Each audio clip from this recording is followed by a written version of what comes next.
May persons of interest ng NBI kaugnay sa kung sino ang kinausap umano ni Vice President Sara Duterte sa kanyang banta laban kina Pangulong Bongbong Marcos. Ayon po yan sa testimonya ni NBI Director Melvin Matibag sa pagharap niya sa impeachment trial ng Vice Presidente. Ang giit naman ng depensa, trial by publicity ang ginagawa ni Matibag. Saksi si Sandra Aguinaldo. May kinausap na ako na tao. Sinabi ko sa kanya, kapag pinatay ako, patayin mo si BBM, si Lisa Araneta, at si Martin Romualdez. No joke. No joke. Hindi na umano simpleng banta, kundi isang plano kung ituring ng National Bureau of Investigation ang payag na ito ni Vice President Sara Duterte sa isang press conference noong 2024 ayon kay NBI Director Attorney Melvin Matibag.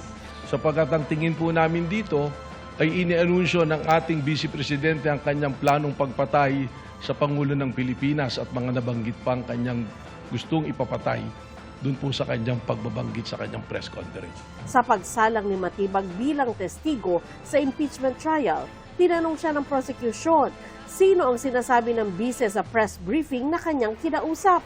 Sabi ni Matibag, may natukoy na silang persons of interest kaugnay rito. Meron po tayong mga leads natin pong sinusundan at katunayan, we already have established persons of interest na maaaring makapagturo o tumukoy doon sa taong kinausap ng ating Vice Presidente o maaaring isa rito sa tinatawag nating persons of interest ang siyang talagang nakausap ng Vice Presidente.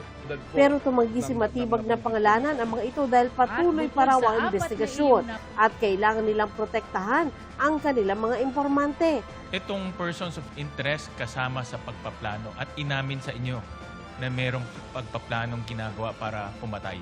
Meron po silang impormasyon na magtuturo po dito sa pagpaplano. Hindi sila yung kasama sa pagpaplanong pumatay. Sa ngayon po, doon po, Magtuturo lang sila. doon po sa iba persons of interest, meron po kaming kinukonsidera doon na maaaring siya po ang kausap mismo ng Vice Presidente. Abril ngayong taon nang lumikha raw ang NBI ng Special Task Force para imbestigahan ang banta sa buhay ng Pangulo na ayon kay Matibag ay seryoso, aktibo at nagpapatuloy. Sa pagtatanong ni Lead Prosecutor Batangas Representative Jervin Luisro, ipinunto ni Matibag ang umunay pattern of violence na hindi lang sa mga payag ng bise, kundi maging sa ibang miyembro ng kanyang pamilya. Gaya ng payag ng bise noong October 2024. Gusto ko, ang galing yung ulo niya ba? Myself, cutting his head. Na may pareho raw tema sa sinabi ni Davao City Mayor Baste Duterte nang ilunsad ang Rage Coalition nitong Abril. Isang ulo lang naman ang kailangan namin, ang ulo ni Bongbong Marcos! Yung pong video na yan ay amin pong naikumpara sa mga naging pahayag ng ating Vice Presidente na kung saan meron din po kaming bidyong binalikan na ang ating Vice Presidente ay nagre-refer din po sa pagtanggal ng ulo ng ating pong Presidente. Kung kaya't nakita namin po ang pagkakahambing ng statement po ng ating pong Mayor at ng Vice President Sara Duterte. Ipinakita rin ang video na ito ni Vice President Duterte ng panununtok niya sa isang sheriff nung mayor siya ng Davao City noong 2011. Kapansin-pansin po na makikita natin na nanggagaling sa isang pamilya ang pagbabanta sa ating Pangulo at parehas na nag-refer sa ulo ng Pangulo. Kung kaya naman, iniisip po ba namin kung meron bang kasabwat o may sabwatan sa pangyayaring ito? Sabi pa ni Matibag, hindi lang banta sa Pangulo ang nakikita nila, kundi banta sa national security dahil sa anyay network ng bise at ama nitong dating Pangulo. Hindi sa kinetic force na kung saan yung mga nakarinig ng kanyang pambabanta ay gumagaya na rin at nagbabanta, lalong-lalo na sila ay nabibilang sa isang pamilya. Napansin ko nga po na tumaas ang antas ng kaguluhan. Kita-kita natin, mayroon po mga panahon na natin pong Pangulo ay nasa isang event na live, mayroon pong mga magko-comment na barilin na yan, mayroon pong mga video na nakuha ang ating CCD na mayroon nagkakasa ng baril at ang reference din po ay isang bala lang to sa ulo ng Presidente. So yan po yung kapansin-pansin na nagdudulot sa atin ng panganib sa ating Pangulo at sa ating pong pambansang seguridad. sa investigasyon ng NBI. Kinonsidera rin daw nila ang dokumento mula kay Arturo Las Cañas na tinawag ni Matibag na open source intel. Si Las Cañas ang nagpakilalang dating hitman ng Davao Death Squad at isa sa mga testigo laban kay dating Pangulong Rodrigo Duterte sa International Criminal Court. Tinutulan ito ng abogado ng bise at ipinuntong hindi pirmado at hindi notarized ang pinakitang affidavit ni Las Cañas. Pinayagan ng korte na mabasa ang bahagi ng salaysay ni Las Cañas. As allegedly ordered to him by Mayor Inday Sara Duterte Carpio. The reading of this document, Your Honor, already creates an impression not just to the minds of the senator judges but also the public.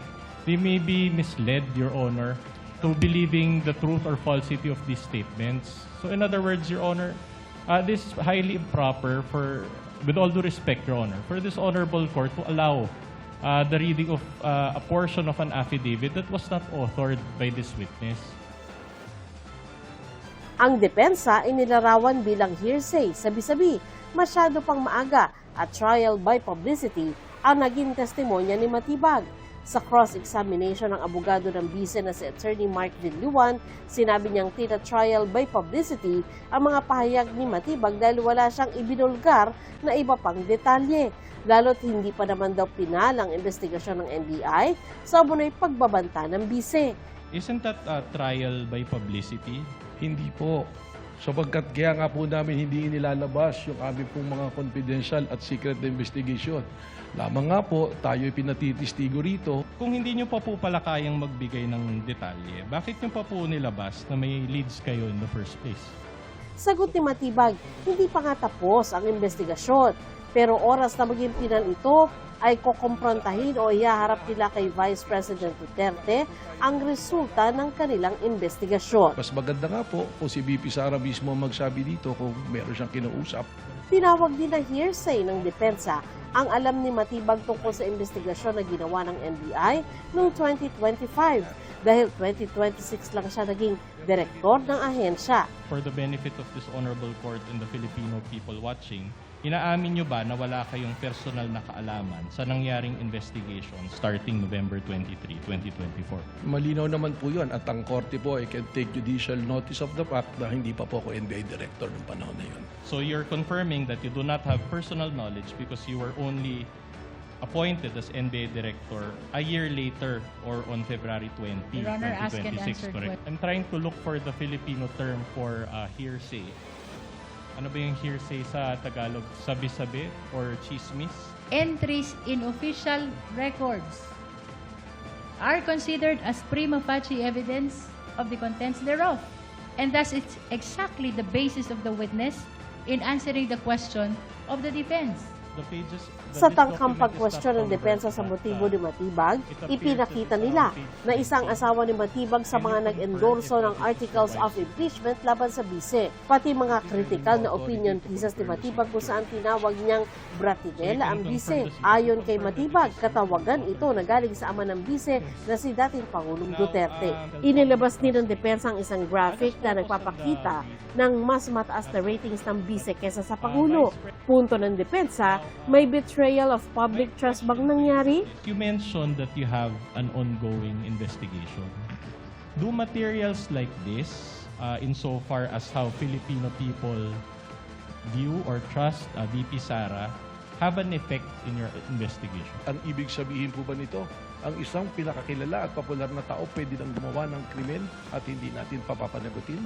Kasunod ng cross-examination ng depensa kay Matibag ay humiling sila ng continuance o karagdagang oras para usisain si Matibag kaugnay sa anilay mga bagong detalyeng ipinakilala ng NBI Director, kabilang ang salaysay ni Las Cañas. Ako si Sandra Aguinaldo, ang inyong saksi.